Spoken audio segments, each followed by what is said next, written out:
और इस बीच बड़ी खबर आ रही है नीट पेपर केस से जुड़ी हुई। इस पूरे मामले में नीट पेपर लीक में सुप्रीम कोर्ट में सुनवाई है। एनटीए ने अतीत से सबक नहीं लिया, सुप्रीम कोर्ट की बहुत महत्वपूर्ण टिप्पणी। एनटीए और केंद्र को सुप्रीम कोर्ट ने नोटिस जारी कर जवाब मांगा है। एनटीए को हलफनामा दाखिल करने के लिए कहा गया है। शुक्रवार को मामले की अगली सुनवाई की जाएगी। वहीं इस मामले को लेकर संवाददाता पीयूष पांडे ने याचिकाकर्ता के वकील से बात की। आइए सुनते हैं। नीट मामले पर सुप्रीम कोर्ट ने आज नोटिस जारी कर दिया है।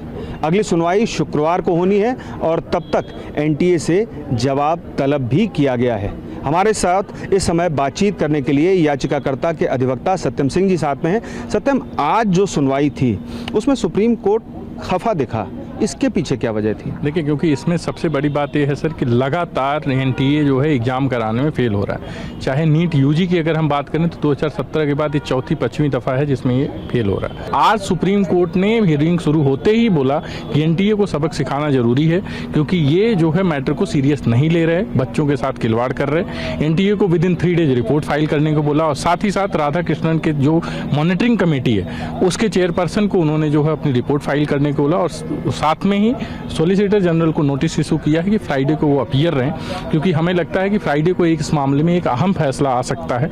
इसीलिए सारे रिस्पोंडेंट को जो है नोटिस इशू किया है, विद इन 3 डेज उन्हें अपीयर होने की बात किया। इस मामले में जो केंद्र सरकार है उसकी क्या भूमिका है? चूंकि अहम बात यह है कि एनटीए का जो गठन है वो जाहिर सी बात है शिक्षा मंत्रालय के निर्देश पर ही किया गया। तो ऐसी स्थिति में क्या एनटीए को पूरी तरह से भंग करने की जो आपकी मांग है उस पर सुप्रीम कोर्ट आगे बढ़ सकता है? जी बिल्कुल हो सकता है, क्योंकि एनटीए सर कोई पार्लियामेंट्री बॉडी या लेजिस्लेटिव बॉडी नहीं है जिससे बनाया गया। एनटीए एक एनजीओ है। तो एनजीओ जो है अगर किसी तरीके से कोई चीज चलाती है तो जरूरी है कि उसमें ट्रांसपेरेंसी ना होना, ये 200% तय है।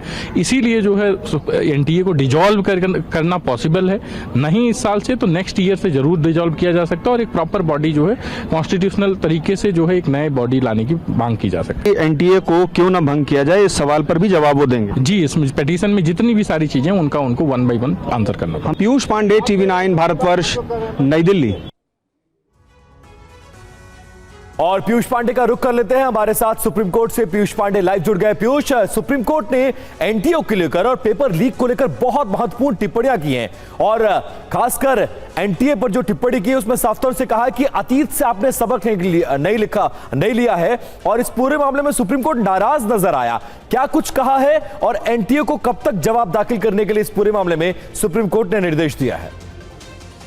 जी विपिन, देखिए, चूंकि 2024 में सुप्रीम कोर्ट में एक बार ये मामला पहुंच चुका है और सुप्रीम कोर्ट ने गाइडलाइंस भी फिक्स की थी और इसके साथ ही ये भी स्पष्ट किया था कि एक निगरानी समिति का गठन किया जाएगा, जिस निगरानी समिति से इस बार भी सुप्रीम कोर्ट ने स्टेटस रिपोर्ट मांगी है और एनटीए से कहा है कि 3 दिनों के भीतर वो इस मामले में अपना जवाब दाखिल करे। चूंकि याचिका में बहुत महत्वपूर्ण प्रश्न उठाए गए हैं, एनटीए को भंग करने की मांग भी की गई है, तो ऐसी स्थिति में एनटीए अब इस बात पर भी जवाब देगा कि उसे आखिर भंग क्यों नहीं किया जाना चाहिए। बिल्कुल, सबसे बड़ा सवाल यही है। सुप्रीम कोर्ट इस मामले में काफी खफा था और यही वजह थी कि सुप्रीम कोर्ट ने इसमें साफ तौर पर कहा कि एनटीए ने अतीत से कोई भी जो इनको लेसन था वो नहीं लिया और सुप्रीम कोर्ट ने ये भी कहा कि बहुत दुर्भाग्यपूर्ण स्थिति है। सुप्रीम कोर्ट इस मामले में पहले सुनवाई कर चुका है, दिशा निर्देश भी दे चुका है, तब भी इस मामले में ऐसा घटित हुआ।